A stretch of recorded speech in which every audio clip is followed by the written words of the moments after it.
Waruzi ko buriya kwa muganga n'abarwayi bitewe n'utinzeyo bagira responsable. Yego. Bagira umuyobozi w'abarwayi. Hari igihe ashobora kwibwira yuko kuba atinze mu bitaro byatumye indwara yita agaciro. Kuba tubitinzemo nta kigero na kimwe ntakeneye Yesu. Nta kigero na kimwe ntakeneye. Erega mbwira abantu badukurikiye, Yesu niyigeze aduha garanti ko tutazahura n'ibidukomeretsa. Yavuze ngo mu isi muri n'amakuba ahubwo muhumure nanesheje isi. Mu magambo make nagiye kwiga segonderi mu wa mbere, uwo twatsindiye rimwe ageze mu wa kane. Satani araza kumbwira ngo better to kill yourself. Iyahure. Kubera ko mu muryango iwanyu nta gihari. Mu itorero wagiye nta gihari. Abo mugenda na bose nta gihari. Uzava mwiki. Kandi koko mwumva iyo nama Satani angiriye ni nziza. Agahinda rero ni ibikomere byo mu bugingo. Ni ibikomere by'amarangamutima. Ndagushimiye cyane wo funga iki kiganiro, nizera ko umeze neza mu bihugu bitandukanye, mu migi itandukanye, mu mirimo yose urimo, waba ufunga iki kiganiro kuri telefone yawe, kuri computer n'ahandi hose hashoboka kubasha kukirebera. Ndagushimiye cyane kuduhaye umwanya wawe ukaba ugifunguye, nkwizeza ko ugiye kunguka binyuze mu bakozi b'Imana turi kumwe nabo. Ndagushimiye cyane. Baha ikaze bashumba. Murakoze cyane. Mumeze neza. Kaduhere kuri Pastor Desire, we turakuzi nko bisanzwe, dukunze kubona imfashanyigisho zawe ukunda kudufasha binyuze mu ijambo ry'Imana. Hanyuma umushumba muri kumwe rero ndifuza ko ari wo mwakira. Hanyuma tugende ko niwe tubana ariko gake kurusha wowe. Murakoze cyane, nishimiye kubana n'abakunzi bacu muri ibi biganiro by'urukurikirane cyangwa se uruhererekane. Yego. Turi kumwe n'umukozi w'Imana mukuru. Kubw'iyo mpamvu namusaba ko yivuga. Yego. Ndi ijwi ry'urangurura mu butayu. Niko Bibiliya ivuga. Imana buri hafi. Izina ryanjye niko ryitwa, Jean Baptiste. Ijwi ry'urangururira mu butayu.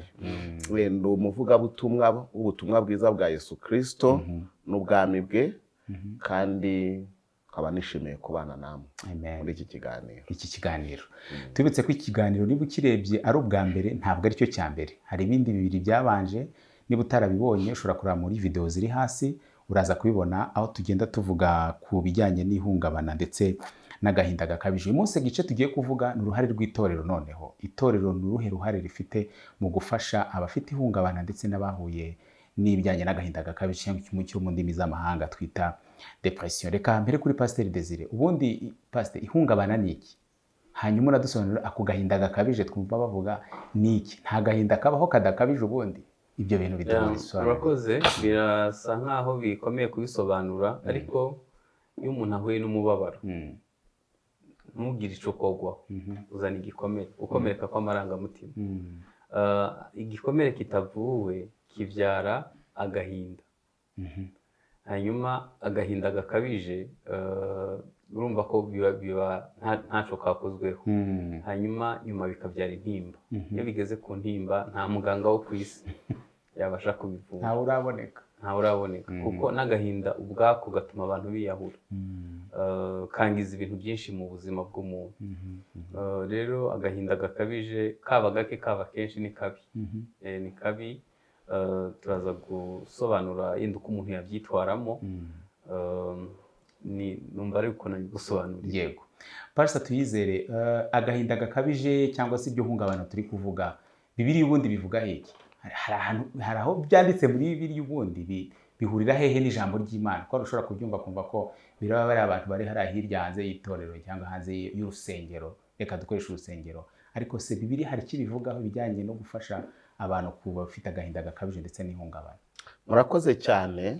Turebye ijambo rya mbere Yesu yavuze cyangwa yahanuweho ariko yavuze riri muri Yesaya igice cya 61 mu murongo wa 1 kugeza ku murongo wa 3.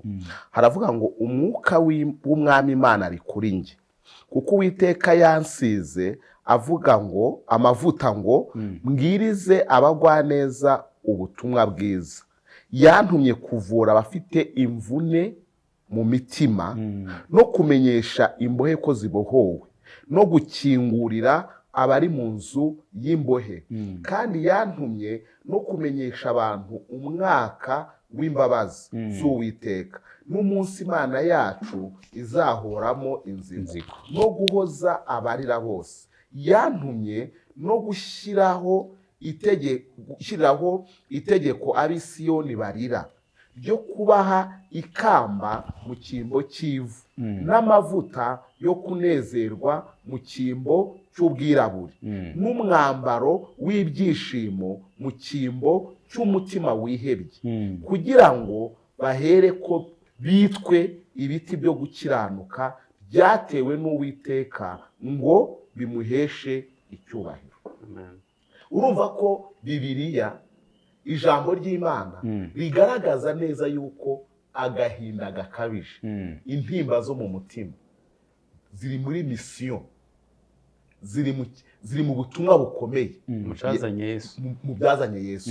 Numva rero ngo Bibiliya irabizi ko abantu bafite intimba. Hano aravuze ngo intimba zo mu mitima. Nk'uko waruvuze rero ngo agahinda gakabije kazanwa n'iki? Intimba zo mu mitima, ibikomere byo mu marangamutima.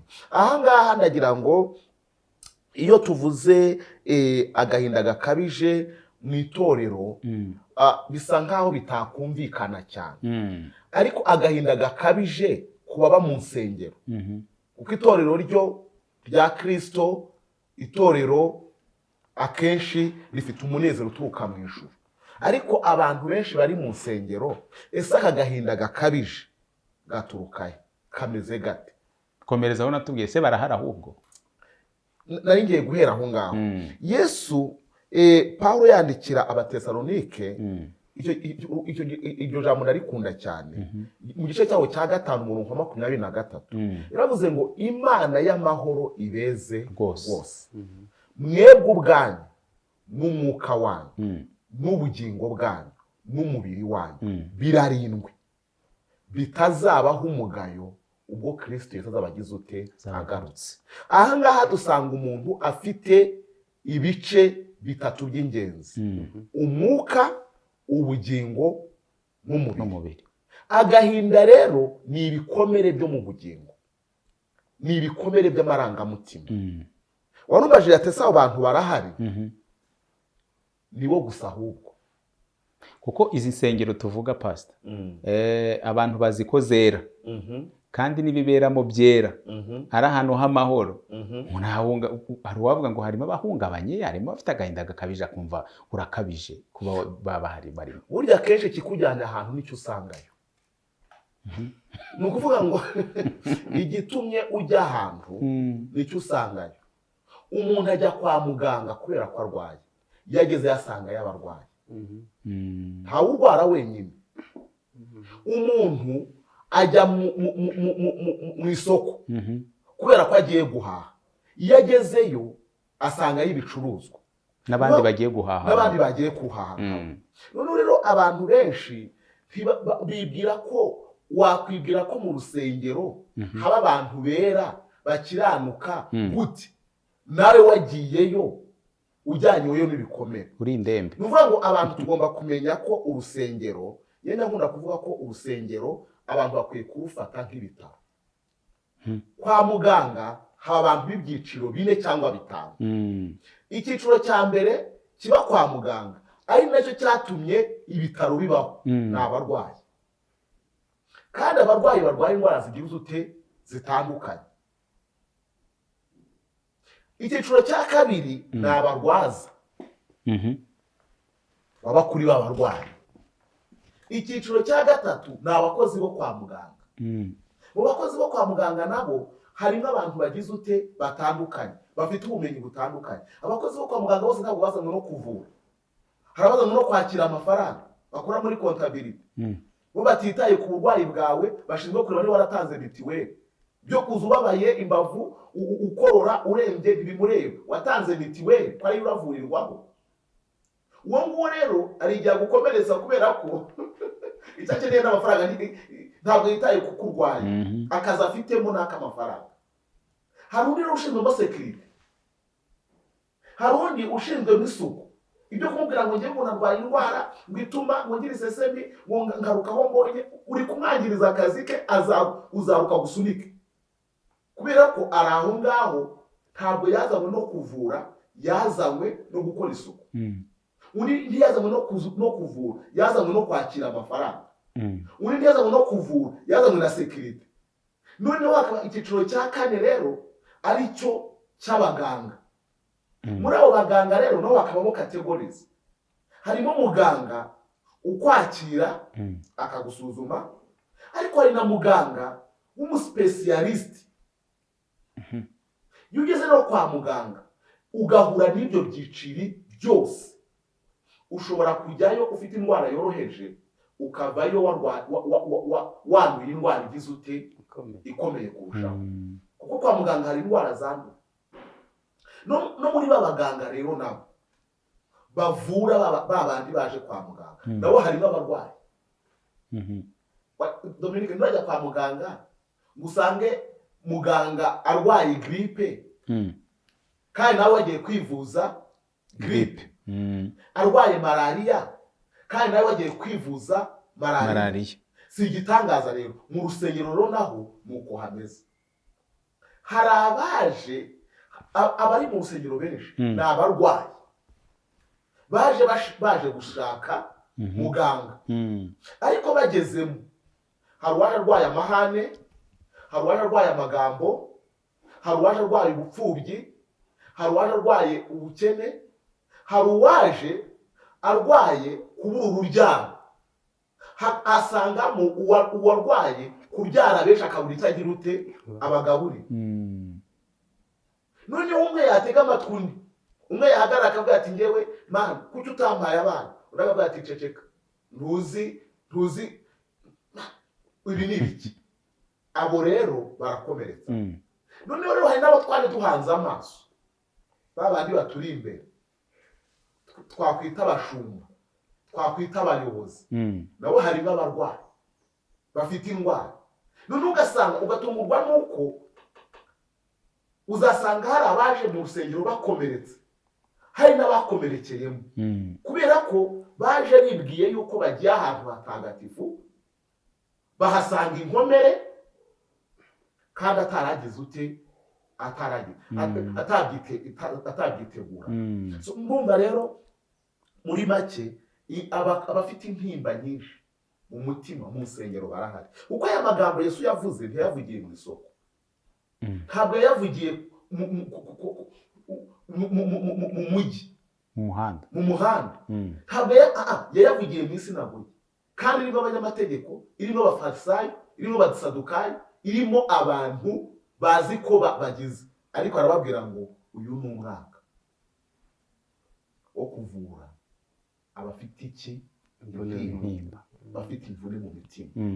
Ni umwaka wo kubohora imbohe, ni umwaka wo guhoza abagira ute abarira, ni umwaka wo kwambika ikamba mu cyimbo cy'iki cy'ivu. Ni umwaka nuko abo izo categories zose Yesu yavugaga zari zicaye imbere ye. Pastor, aya masinagogi twinjiramo, izi nsengero twinjiramo, ushobora kwitwa wenda Desire Holy Church, Jean Baptiste Holy Church, cyangwa se irindi, buri wese bitewe n'ibyo yinjiramo, dusanze harimo indembe nyinshi, abantu barashize barimo, bashobora kuba batari banabizi cyangwa babizi. Pastor, izi nsengero zikomeretsa umuntu gute? Umuntu ahungabana gute ari mu rusengero? Ni gute wakwemeza umuntu uburyo rwa rusengero ruhungabaniramo? Ese koko itorero cyangwa se urusengero cyangwa iryo sinagogi twavuze rishobora gukomeretsa umuntu, rishobora gutuma umuntu ahungabana? Yego. Gute? Twifashishije ingero yaduhaye, umuntu ukomeretse arakomeretsa, ni ihame, ntawe utanga icyo atahawe. Ntekereza ko abajya mu nsengero dukwiye guhindura imyumvire, twumve ko twagiye mu batagatifu, ahubwo twumve ko twagiye mu bagwayi, dushaka umuganga mukuru ari we Yesu. umuntu amubwiza ukuri amuga ati canzanye niki. Hari umudamu nkunda, umudamu yamaze mu mugongo imyaka 12. Ubundi mu Bisirayeli iyo umuntu yabaga ari mu mugongo carazira kujya mu bantu. Umva we yarabimaze mu myaka 12. Yari yarananutse, yaranukaga, ntiyari nta burenganzira bwose yarabutakaje. Bibiliya ihamya ngo ibye byose abimariye mu baganga n'abapfumu ntibagira ico bamumarira, ngo ahubwo arushaho kuremba. Ariko umunsi yumvise ko Yesu aciye muri ako gace, yakoze ikintu kidasanzwe. Ubundi ahantu Yesu yabaga habaga hari abantu byibuze nk'ibihumbi 20. Yarabyiganye aca mu maguru yabo. Utekereza ko batamukandagiye? Utekereza ko batamubwiye ko anuka? Utekereza ko ariko yaravuga ngo ninsubizanya nabo ndasanga ncitse. Ashobora hari n'abamubajije bati kuzi kutemerewe kugera aha uhageze ute?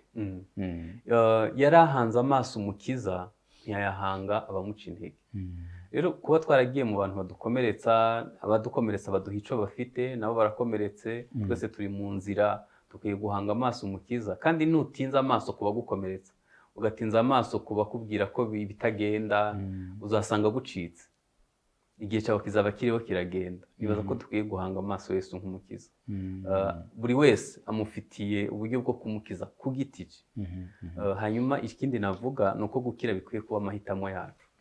Kuko urabizi ko ikintu ukoze iminsi 21 gihinduka akamenyero, iyo bibaye iminsi 90 bihinduka ingeso.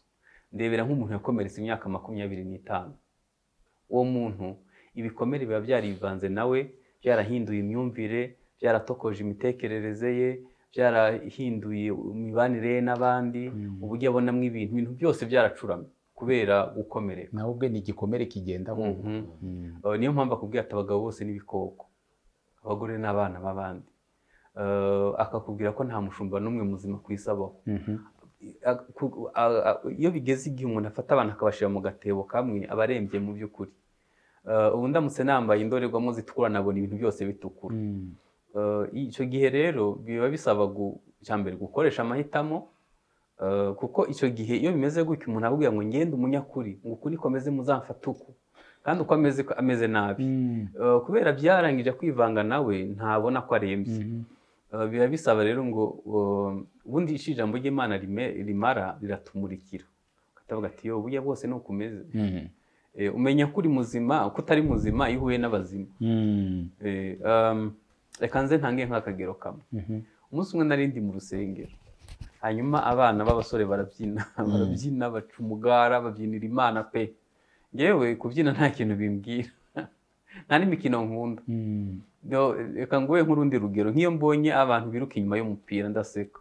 Sinibaza ukuntu umuntu w'umugabo yiruka inyuma y'akantu kabumbabumbye bakamukomera amashyi. Kandi urebe ukuntu umupira ukundwa ku isi.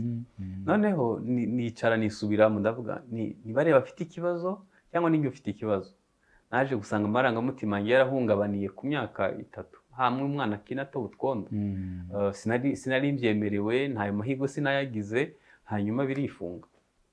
Ariko umuntu ufite amarangamutima mazima nta kibazo afite, kubyina no kwishima n'imikino n'imyidagaduro uburenganzira bwe. Ugira ngo ibyo ntibituma duciranira imanza mu rusengero. Rimwe na rimwe tukahita tubyubakiraho na discipline y'itorero, kandi umuntu akayubaka akurikije ibikomere afite, kandi musabwa kuyikurikiza. Musabwa kuyikurikiza. Umva yari wari ona ariwe visionnaire bihita bihinduka ibibazo. Rero reka duhanga amaso umukiza, hanyuma gukira biba amahitamo yacu. Ikindi tworohe, umuntu avuga ati umwuka wera winjire mu byumba byose by'umutima.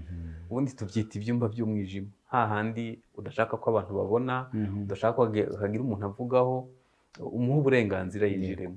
Bizarangira yinjiye mu bice byose, uryoherwa n'agakiza, wumve kubaho ubuzima buryoshye, ubane n'abandi neza. Muri aya masinagogi twavuze, izi nsengero twavuze, dusanze harimo abantu bakomeretse, ndetse harimo n'abameze nk'indembe, niba ariko nabyita nk'uko Pastor Jean Baptiste yaratubwiye.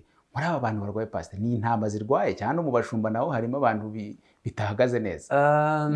Baptiste yavuze ikintu cyiza yakoze, yavuze ngo na muganga hari ujya kwivuza gripe nawe ayirwaye, cyangwa se nawe ashobora kurwara na malaria. mu bashumba se baba ari bazima se ntuzi ibibera mu itangazamakuru iyo tunaniwe kumvikana na mushumba mugenzi wanjye tugeze ubwo tujya mu itangazamakuru ujya ukatwumva mu rukiko ubwo tuba turi bazima ngenda nabonye abarwana ku gatuti nkamanura yunda kubita hasi ibikomere biba byararenze niyo mpamvu ntabwo biri muri ba bandi twebwe intama ahubwo na bariya batu hose birahari aba bashumba niba nabo ariko bameze n'abari indembe iri torero cyangwa se uru rusengero iyi sinagogi urusengero reka tubyite twanze kubyita itorero nk'uko Pastor Jean Baptiste yabivuze ko itorero ryo nta n'ikibazo ubundi rifite ko rya Kristo reka dukoreshe iyi nyunguramagambo y'urusengero ubu twakwizera Pastor ko urusengero noneho rwaza mu kimwe mu bisubizo by'irihungabana n'agahinda gakabije cyangwa dukure y'amaso dushakira ibisubizo ahandi. Dominique nkubwije ukuri mu rusengero habereye ibintu byinshi byongera ihungabana byongera gukomeza kanguye nk'urugero rumwe muri 1994 aho ngereye mu Rwanda bampaye amakuru abantu benshi bahungiye mu rusengero bari bazi ko mu rusengero ari ahantu hera umuntu atagwa nta n'uwahatinyuka hanyuma bazibasenyera hejuru bazipfiramo utekereza ko nyuma yaho hakurikiyeho iki abantu banze Imana banga n'urusengero bati gusenga bimaze iki niba umuntu yaragiye ahapfira nihataba impinduka mu myaka mike iri imbere abantu bake bazaba basigaye bajya mu rusengero kubera ko icyo bahashakaga bashobora kuba bamwe batarakibonye noneho ibyo bikabatera akavuga ati nzashaka Imana ku giti cyanjye ariko byo mu rusengero byo ni ibindi kubera iki yaje nagira ngo mbasabe abadukurikiye duhindura imyumvire kubera ko twafashe urusengero nk'ahantu hera dufata pasiteri nk'umuntu uhagarariye Imana yavuye mu ijuru ari butaheho nimugoroba dufata abadiyakoni n'abaririmbyi n'abandi bantu nk'abantu bera bo badahungabanya nabo baherekeza pasiteri mu ijuru wenda hanyuma yaza afite ako gahinda afite uwo mubabaro agasanga abandi bagwaye bikahita bimunanira kwihanganira ibyo rero icambere uhita uzinukwa Imana ukazinukwa n'abantu bayo reka dufate ko mu itorero rya Kristo nta kibazo kihari ariko muri izi nsengero harimo abantu bahungabanye hanyuma kuba twahuriye kwa muganga twese turwaye si ngomba kugutunga urutoki mvuge ngo ni we nyirabayazana ahubwo twese duhanga amaso muganga mukuru tumenye ko turi mu nzira yo gukira no guhinduka abahindutse abakize mbere yacu badufashe nabo hanyuma dufashanye muri iyi nzira yo guhinduka nico mu Baroma 15 umurongo wa 2 haravuga ngo umuntu wese anezeze mugenzi we amubere inyunganizi amukomeze nuko dukwiye gufatana amaboko tukagira urukundo rwatuma buri wese afasha mugenzi we gukira reka tubibutse ko turi kuba ku ruhare rw'itorero mu gufasha abafite ihungabana ndetse n'agahinda gakabije. Pastor niba byumva abantu badukurikiye ni nk'aho bari bwifatira imyanzuro rwo bavuga ati urusengero dukwiye kuruvamo kuko nta n'icyo turi kurumaramo nta n'icyo rwatumariye rwose niba tuhahungabanira babashumba twasanze ari indembe natwe ubwacu ntacyo tumaze aba bantu nibarusohokamo niba mu rusengero usengeramo ntacyo biri kukumarira bidatuma usabana n'Imana niba kujya mu rusengero bidatuma ukira ibikomere niba kujya mu rusengero bitakumenyesha icyo waremewe no kugikora kizwa n'amaguru bamo vuba vuba ukoresha amahitamo yawe ushaka aho ushobora gufashiriza nicyo nigivugira navamo agehe agane ajye muri Kristo ajye muri Kristo hanyuma Imana izamuhuza n'abantu bazima bashobora kumufasha uzi gusanga umushumba wumvishe yigisha kuri radio uzi ko azagufasha gukira karande akaba ari uyisohoza uzi gusanga umuntu uzi ko ari we utezemwe amakiriro hanyuma akaba ari gupfira kurutaho ni amahitamo yacu gukira gukomereka n'ibyago umuntu agira ariko gukira byo ni amahitamo ukuvuga ngo singishaka kuba imbata y'ibikomere kambifate mbihe Kristo ibi reka tubihuze no kwatura nabyo sinagasiga ntakavuze hari ukuntu umuntu yihandagaza wenda korale yasenze abantu 130 akavuga ati reka mbyature abo bantu bose yaturiye nimva bazabihamba bazabigumana. Yego. Kandi hirya y'uko yatuye akeneye gukomeza kubaho, cyangwa se umuntu akaturira mu rusengero, nabwo nagiye mbabona. Shaka umuntu ukijijwe, shaka umuntu ugira ibanga, shaka umuntu utarananiwe mu buzima, udafite ubuhamya bubi, shaka umuntu ugufitiye umwanya, shaka umuntu yagendana nawe urugendo rwo guhinduka ku ngeso, shaka umuntu wasangiza amarangamutima yawe. Uwo muntu aba ari uganiriza ubuzima bwawe, kuko ibikomere nabyo utabisohoye mu buryo bwiza birangira bizongera bikaguhungabanya nanone, kuko nubisanga mu muhanda cyangwa kuri social media nabyo bizagukomeretsa. Muri aba bantu tuvuga harimo abakiri mu rusengero ariko batarahungabana, harimo abakiri mu rusengero bagifite amahirwe y'uko nta gahinda gakabije, nta depression baragira. Nagira ngo tubafashe umuntu ubundi uhungabaniye mu rusengero cyangwa ugiriye depression mu rusengero akaba ariho bibera muri ya sinagoge, ubundi yakagombye gukora iki pastor? Mu rusengero hari abantu babiri, cyangwa se hari insengero ebyiri muri rumwe. Hariho muri Kristo Yesu, hari itorero rya Kristo. Buriya muri iriya torero bari abantu magana menshi cyangwa ibihumbi duterana, harimo abana b'Imana, abantu batangira ubuhamya ukavuga ati umuntu yahuye na Kristo, kandi buriya baba bazinanye. Ubarebye urabamenya, ukavuga ati uyu muntu vraiment nkurikije uko mubona namwizera. Hakabaho n'abandi baza guterana, bakagendera mu kigare cy'uko abantu ari bene data, basengana cyangwa se baririmbana. Shaka umuntu wo kwizerwa, uwo muntu aba ari usangiza ubuzima bwawe. Nta muntu n'umwe yavuga, usibye nyine gukomereka, ariko umuntu afata abantu bose akabashira mu gatebo kamwe. Ariko ibyo mvuga ngenda bizi, nagiye mbona abantu bo kwizerwa, b'inyangamugayo, abantu wasangiza ubuzima bwawe ntuzabisange mu muhanda, wasangiza ubuzima bwawe agatanga igitambo cyo kugendana nawe urugendo rwo gukira. Hanyuma nagiye mbona n'abandi ahubwo bongera ibibazo. Rero aho mu rusengero, niba mu rusengero usengeramo ntawe uri kubona ameze atyo, shakisha aho ari. Niyo utamusanga mu rusengero iwawe, uzamusanga mu rundi, cyangwa se uzamusanga mu yindi serire, cyangwa uzamusanga ahandi hantu. Gerageza ushake gukira. None se ko umuntu avana akajya kwivuza mu Buhinde, ahandi ibitaro byuzuye, nuko yumvisha hari umuspecialiste yenda, cyangwa hari ibyuma bafite hano tudafite. Ko umuntu ava hano agatega akajya kwivuza muri Amerika, ko umuntu ava mu majyepfo akaza kwivuza i Kigali, nuko aba yumva hari ahantu biri bumugirire umumaro. Bishingiye kuri cya cyizere batubwiye, avuga ati ibyo byose no kwa muganga nubwo harabapfira, hari abandi bakize, ngiye gukoresha amahitamo yanjye nivuze kugeza ubwo nzakira. Iri torero nubwo twasanze, cyangwa uru rusengero amasinago twasanze hari ukuntu bitameze neza, hari aho kwizerwa, ariko ari abashumba bararwaye, ari intama zirarwaye, bose bafite. Si bose ariko, si bose. Bamwe na bamwe, ariko cyangwa benshi bamwe na bamwe. Ubundi twirengagije ko ariko bameze, ubundi ni izihe mbaraga itorero cyangwa urusengero rufite rwakagombye kuba rwarakoresheje mu guhangana n'izi mbaraga z'ihungabana ndetse n'agahinda gakabije, nubwo wenda bananirwa, batsindwa, baneshwa, ubundi imbaraga bakagombye kuba bafite n'izihe bakoresha nabi wenda? Dominique, urakoze. Itorero apana urusengero, itorero rya Kristo ryahawe ubutware. Icyo bazakinga mu isi no mu ijuru bazagikingirana, n'icyo bazakingurira no mu ijuru bazagikingurira. Itorero ryahawe ubutware. Abera iyo bapfukamye, iyo basenze, impinduka zishobora kuba ahantu hose. Ni itabaza riri ku gitereko cyayo, ni umunyu w'isi, ni umudugudu utabasha gutwikirwa. Itorero rifite ubutware bwose. Bazarambika ibiganza ku barwayi bakire, bazirukana abadayimoni, bazafata inzoka, nibagira n'ikintu cyica nco kizabatwara na hato. Hanyuma aho niho hari, muri Kristo Yesu niho mvuga, niho hari ibintu isi itagira. Isi ntigira urukundo, isi ntigira ubumwe, haba individualisme. Isi ntigira ibyishimo, ni kimwe mu bintu bihenda ku isi.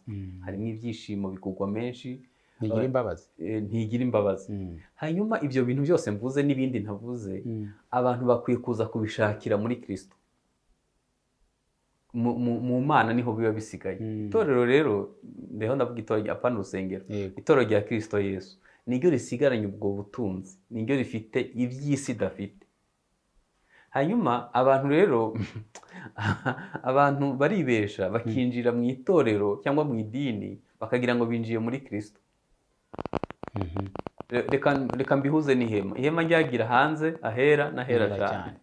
Ahera cyane niho havaga amategeko, niho habaga isanduku y'isezerano, niho habaga noneho abantu hari ubwo umuntu aza agahera mu rugo rw'inyuma akagira ngo yageze ahera cyane. Urumva? Hanyuma ahera ho habaga abatambyi n'abarewi mbese karakazi niho babaga bari. Ntekereza ko dukwiye Bibiliya avuga ngo mwegere intebe y'ubuntu, mu Baheburayo niko havuga. Twinjire tugere muri Kristo Yesu, twe guhera mu kigare cy'abantu benshi cyangwa se mu rusengero, ahubwo ubibaza ngo nahuye na Yesu ku giti cyanjye. Kuko uhuye na Yesu bya bindi pasiteri yatubwiye wabibona. Yaje kuvura imvune z'umutima, yaje gutangaza umwaka w'imbabazi, yaje guhoza abarira, yaje gutanga ikamba mu cyimbo cy'ivu. Ibyo bintu byose muri Kristo uyu munsi birashahari. Ahubwo ikibazo ni gute tutakira ingurane zo ku musaraba. Niba yaje gutanga ikamba mu cyimbo cy'ivu, niba dushobora kwitwa ibiti byo gukiranuka, tukubaka n'ahasenyutse, gute tutabibona kandi muri Kristo birimo? Bihari. Reka ntange urugero sinzi ngira ngo abadukurikiye bashobora kugumva. Mu bihugu bifite umutungo wo munsi y'ubutaka, mu butaka Kongo irimo, kandi ushatse n'abakene ku isi si yanyumara icyo gihugu cyo ku isi. Urumva? Bakiri mu bihugu 10 bikennye ku isi. Abana isi yose nivoma. Ariko ntibibabuza gukena. Yesu yaciye umugani w'umuntu ngo yari hagenda mu isambu itariye, ubona zahabu, mu munezero umutera kuzihisha, aragenda arayigura, agurisha ibyo afite byose, agura ya sambu. Akigurisha bamwitaga umusazi, kugurisha ibyo ufite byose, ariko yari yavumbuye zahabu. Iyi sambu yitwa Bibiliya yera. Amadini yose, amatorero yose niyo duhingamo. Abavumbuyemo ubwami ni bake. Iyo umuntu avumbuyemo ubwami rero ntaco yisigariza, atanga ibyo afite byose. Akavuga ati ngiye gufata ibikomere byanjye byari bimbase, mbihe Kristo, ampa amahoro, ampa ibyishimo, ampe kuruhuka. Ariko undi yaje gusaka, nyene nahoze nibaza uriya muntu nyiri sambu yarimo zahabu. Niyo ashaka gucukura kuri metero 1000 hasi, hari mu isambu. Yego. Ariko ntigeze avumburamo zahabu. Uzi ibintu biri muri Kristo Yesu tutigeze tumenya, kandi birimo, kandi bitugenewe, ari uburenganzira bwacu. Nibaza ko dukwiye kumenya icyo twaje dushaka. Dusoza, uyu muntu yahungabaniye mu muryango, agera ku kazi arahahungabanira, agera mu ishuri mu banyeshuri bigana arahahungabanira, agera mu baturanyi arahahungabanira, hasigara amahirwe amwe yo mu rusengero naho arahahungabaniye. Pastor Tuyizere, uyu muntu acyafite amahirwe yo kubaho cyane? Gute? Ashobora kuba dukurikiye aho hantu hose yarahaciye. Ngira ngo mbwire abantu badukurikiye, uwahungabaniye mu muryango, uwahungabaniye mu kazi, agahungabanira mu kazi, agahungabanira mu rusengero, nawe ugakihungabanya, haracyari amahirwe yuko yakira. Amahirwe ari muri cya cyanditswe na Soni, Matayo 11:28-30. Ariko ntaragera kuri iki cyanditswe, ndagira ngo mbabwire ko ndi umuhamya wo kuvuga ibyo ngibyo. Dominique, ndi mu bantu babayeho ubuzima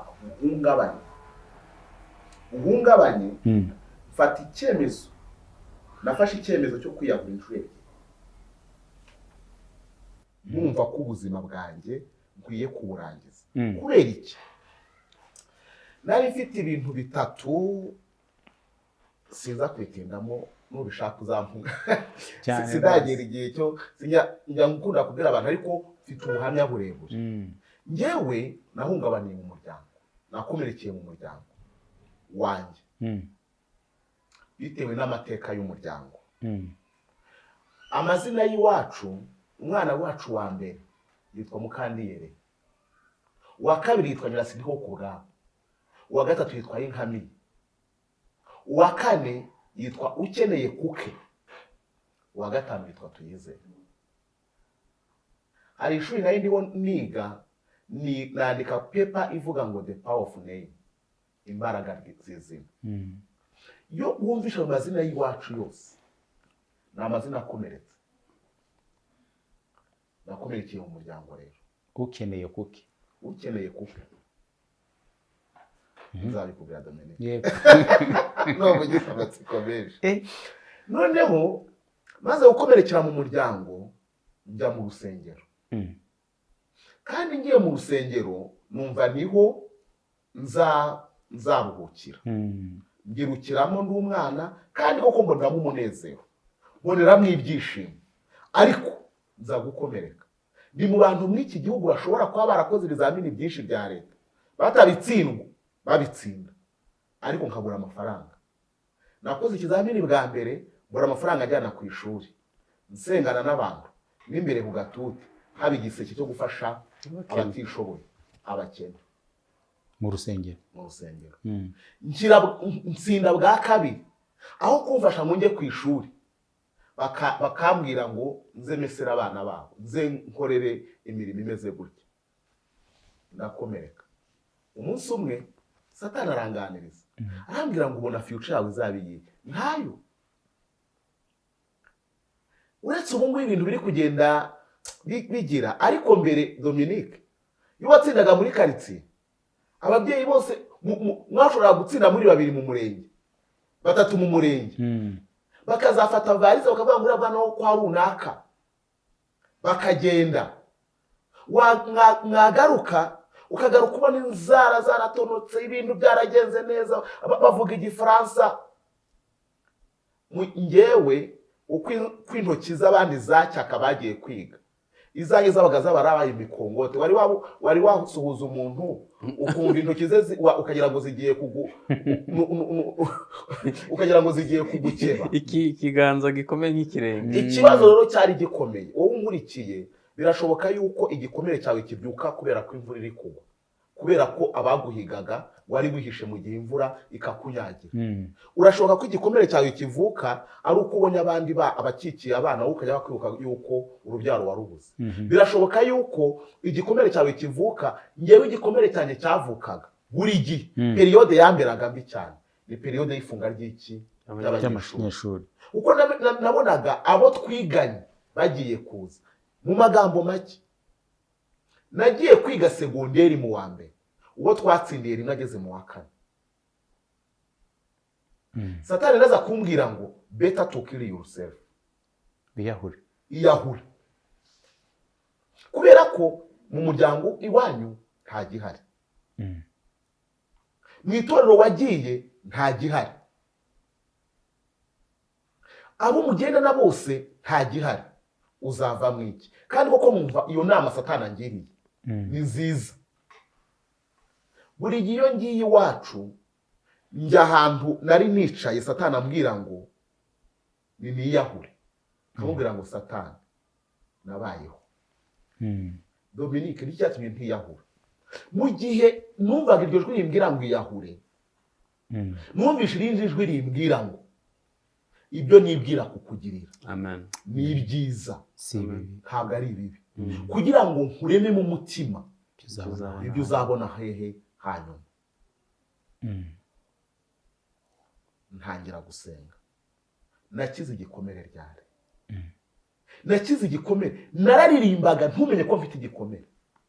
Narabwirizaga ntumenye ko mfite igikomere. Nyamara indirimbo naririmbaga ngo nari n'umuhanzi nuko ntajya nzishyira hasi. Burya ibikomere bituma umuntu ahanga. Domina studio ugira.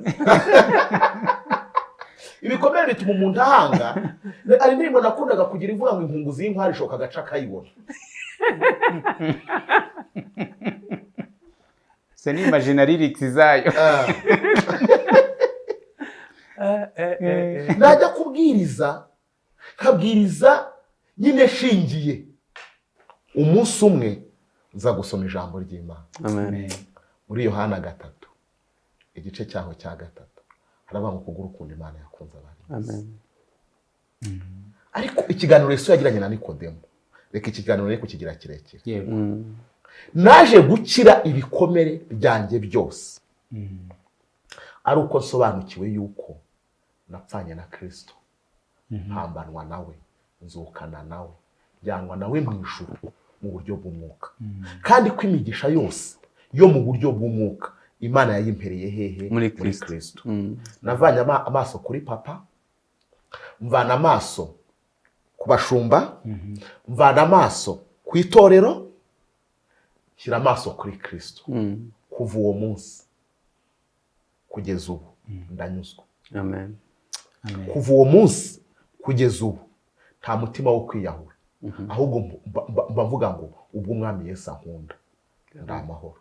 Hanyuma rero kuri cya kibazo ubwo ni ukuvuga ngo wa muntu twavugaga rero aracyafite amahirwe nubwo yahungabaniye aho hose, yagera no mu rusengero ubundi akahura na depression, aracyafite kubaho, aracyafite amahirwe yo kongera kuba umuntu muzima. Amahirwe aracyahari. Ari hehe rero? Ari ahantu hasobanura, hageze aho hahandi navuze Yesu yavuze ngo yemwe abarushye n'abaremerewe. Ariko se ko ndi gukururirwa kujya mu bintu ibi ni kandi atari byo. Ubundi ikintu cyanteraga ubwoba bukomeye, narebaga amateka y'umuryango wacu ngasanga umuntu washoboye gukomera akifasha icupa akarinywa kwa kundi abantu bavuga ngo ni abagabo, ngo agiye kwisoma. Kandi nari rifite ibimenyetso byinshi uko muri izo nshuro zose natsinze simbona amafaranga, nabaye umushumba wo mu rugo, umuboyi, ababoyi n'inshuti zanjye cyane ndabakunda. Nkora akazi kagize.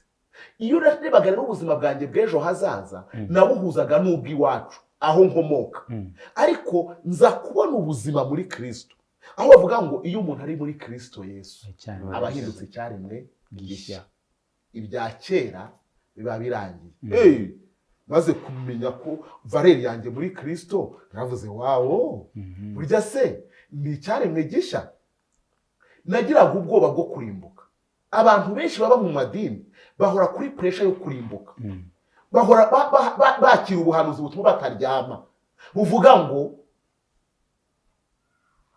ngo imbere yawe hari urupfu, inyuma yawe hari abarozi.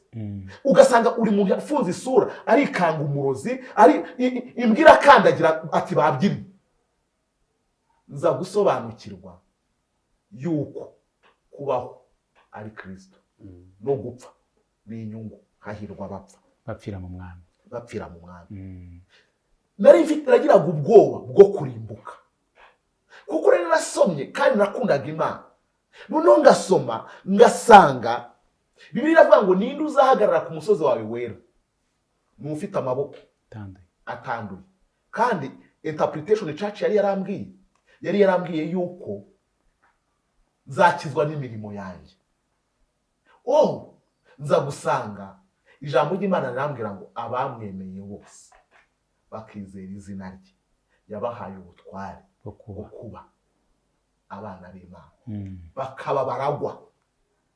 Pawulo yandikira Abefeso arababwira ngo mwakijijwe n'ubuntu kubwo kwizera, ntibyavuye ku mirimo yanyu, ntibyavuye ku muhate, ntibyavuye ku ahubwo byavuye ku Mana yaduhinduye bazima muri Kristo Yesu, kuko turi abo yaremye ituremeye imirimo myiza kugira ngo tuyigendere. Uyu muntu rero aracyafite ibyiringiro gusa muri Kristo Yesu.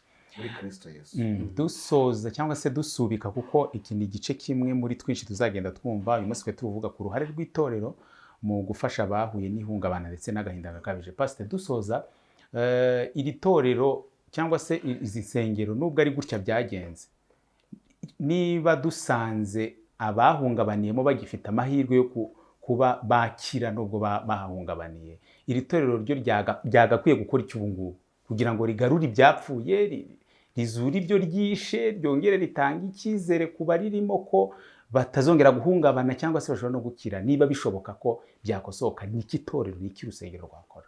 Murakoze. Reka dutandukanye nanone itorero n'urusengero. Nagomeje kubihuza kugira ngo niwitabaza itorero urikoreshe, n'itabaza n'urusengero rukoresha. Muri Kristo Yesu niho dukirira, niho tubohokera. Mu itorero rya Kristo nta kibazo kihari. Bibiliya iravuga ngo ararikuyakuya azagisha ritagira ikizinga, rimeze neza. Abari mu itorero rya Kristo Yesu ibyo mvuze barabyumvisha. Hanyuma insengero dusengeramo n'amadini dusengeramo iyo bafite ibibazo kandi ntibyenda gukemuka, ntibyenda gukemuka nta nubwo bizarangira. Ahubwo ni ukumenya uko umuntu yitwara kuko yamenye icyo ashaka. Ni ukwibaza ngo muri iri dini ndahaba nte, cyangwa se muri rusengero ndahaba nte ko nshaka Kristo. Ese nshobora guhura na Kristo?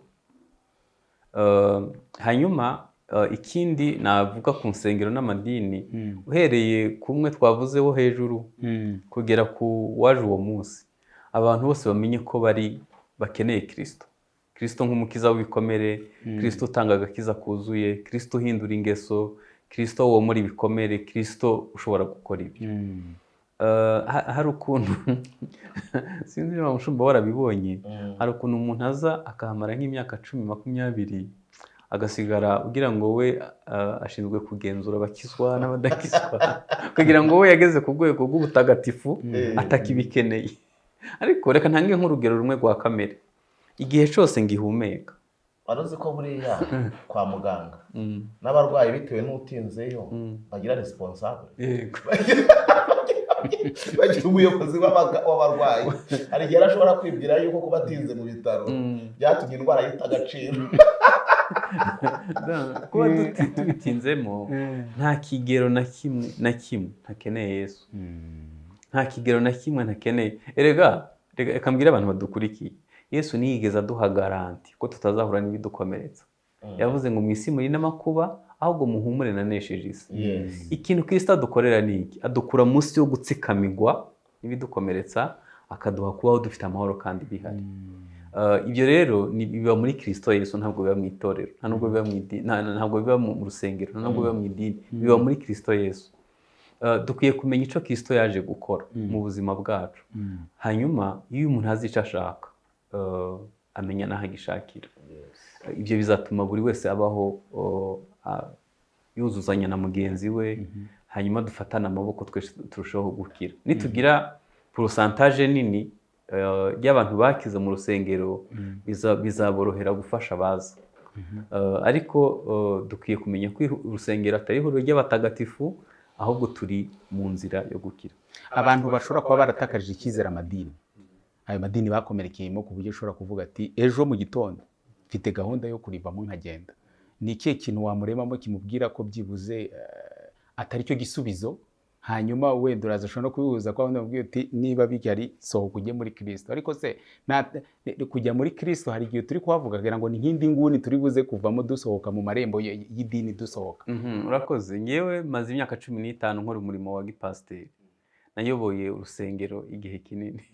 Hari ibintu najyaga mbona rimwe na rimwe nkumva mbifiteho urujijo, ariko kuko atari nge uriyoboye simenye icyo kubikoraho. Aho umuntu ava muri Zayoni akajya muri ADPR bakamwakira nkaho ubuse mfashe 5,000 nkabikura hano nkabishira hano, aba yiyongereye ibanga. Umuntu kuba yavuye mu cyumba cy'abashyitsi kwa Desire akarara mu cyumba cy'abana bivuze ko yavuye mu nzu. Abantu bakishima ngo bakiriye ngo abizera basha. No, si umunyabyaha wabwirije ahindutse, ntuzo. Pawulo yaravuze ngo bamwe bateye imbuto abandi barazivomera, bamwe se abapora abandi se ababuse n'aba Yesu. Donc dukwiye kumenya icyo gukora. Gusohoka mu idini ukajya muri indi, nta torero ritagira Yuda, nitaramufite riramukodesha naryo rikamutunga. Reka dusoze cyangwa reka dusubike Pastor, ara kantu rushatse kuvuga ari icyo nashakaga kuvuga kugira ngo nkuko nababwiye ko ndi mwarimu muri bya isomo ryose rigira conclusion. Yego, natanga inama 5 ku idini, kuko ku itorero ryo nta nkomere zihari. Inama ya mbere natanga ndayiha abayobozi b'amatorero, nibamenye yuko umuntu wese umwicaye imbere afite icyo amushakaho, kigira aho kimuvana naho kimujyana. Nuvuga ngo niba ari gutanga inyigisho, niba ateguye inyigisho, nabanze agenzure iyi nyigisho ngiye guha aba bantu irabara iki mu mwuka, irabamarira iki mu bugingo, irabamarira iki mu mubiri. Kuko inyigisho iri authentique inyigisho y'ukuri nihindura umuntu mu mwuka, ikagira aho imivana, ikagira aho imugeza, nihindura umuntu mu marangamutima, muri bwa bugingo, kandi niyubaka umubiri. Inama ya kabiri natanga, buri muyobozi wese yari akwiye kumenya ikibazo umuntu umwicaye imbere agize ute afite. Umunsi umwe nagiye gusenga ndwaye, umuntu ajya kunsengera, kandi mu by'ukuri nari mfite ikibazo cy'iki, nari ndwaye igisebe hano, ngira inkovu ikomeye, igisebe cyari cyaranzonze. Noneho umuntu agiye gusenga abafashe umutwe, ati Mana atugirire neza, Batista uyu mutwe uhagarare mu izina rya Yesu. Ndaseka, arasengera umutwe, nsetse kubera ko byari bisekeje, arambwira ngo urwaye iki? Mbere y'uko basengera abantu, mbere y'uko bagira icyo bamarira abantu, nibabanza bamenye ikibazo bagize ute, indwara barwaye. Kuko usanga kenshi ubutumwa tubwiriza mu nsengero, muri za nsengero zacu, ni ubutumwa cakira, fata viza, mbonye imbere, mbonye inzu, mbonye. Ugasanga ubutumwa batanga ni ubutumwa bushingiye ku bintu, kandi umuntu niwe bintu. Inama ya gatatu, abantu nibareke ikinyoma, bareke ivugabutumwa rya manipulasiyo. Be kumanipira iki abantu? Kuko uzasanga uyu munsi abantu bakubwira ngo njye narakomeretse, nasezeranijwe ko nzabone, none maze imyaka 20. Si Imana yamusezeranije? Ari umuntu uherutse kuvuga ubutumwa, arashimisha cyane, aravuga ngo umuntu wese uri hano mu rusengero amenye yuko icy'isi yashobora gutanga Yesu ntiyagipfiriye. Icy'isi yatanga, icyo umugabo yaguha, icyo umwana yaguha, icyo akazi kaguha, icyo ntabwo Yesu yagize ute yagipfiriye. Umva icyo Yesu yapfiriye, ajya kugendera avuze ngo mbasigiye amahoro, amahoro yanjye abane namwe, kandi simba nkuko abisi bagira ute batanga.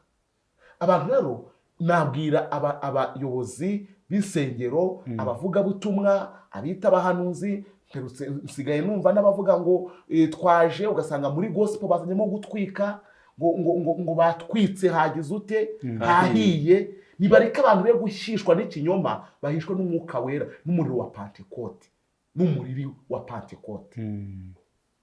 Icyakane n'abari mu nsengero, babandi b'abakristo, hari abantu bikomeretsa ubwabo. Ugasanga umushumba yabivuze, wavugiye ahantu ibintu bitagize ute bidakwiye. Icya gatanu, n'ubundi ndabugira babandi nyine bakomeretse cyangwa bari mu nsengero, nibagerageze bumvane. Buri muntu yumva igikomere cya mugenzi we. Yesu yaravuze ngo icyo ushaka ko bakugirira aba aricyo ugirira abandi. Nitwumvana, nitubonana, buri muntu wese akumva ububabare bwa mugenzi we, bizaba inzira yo kugira ute yo gukira. Murakoze cyane. Twari ku ruhare rw'itorero mu gufasha abafite ihungabana ndetse n'agahinda gakabije.